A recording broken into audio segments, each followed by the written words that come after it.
తిలక్ గారు ఎట్లా చూజ్ చేసుకున్నారండి ఒక అసెంబ్లీ, అది విజయవాడ వెస్ట్? ఏ బేసిస్ మీద, ఏ క్యాల్కులేషన్స్తో మీరు విజయవాడ వెస్ట్లో పోటీ చేయాలని పార్టీ చెప్పింది? మీరు ఓకే చేసే కూడా ఆలోచించుంటారు కదా.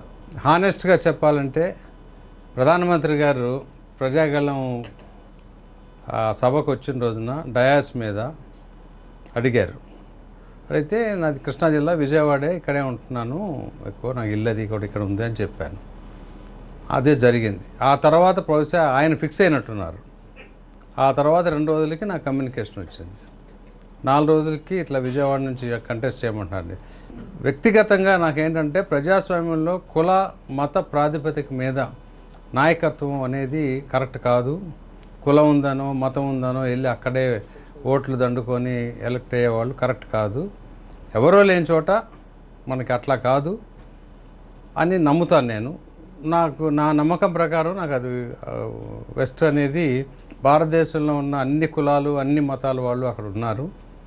మంచి టెస్టింగ్ బెడ్ అని అనుకుంటున్నాను నేను.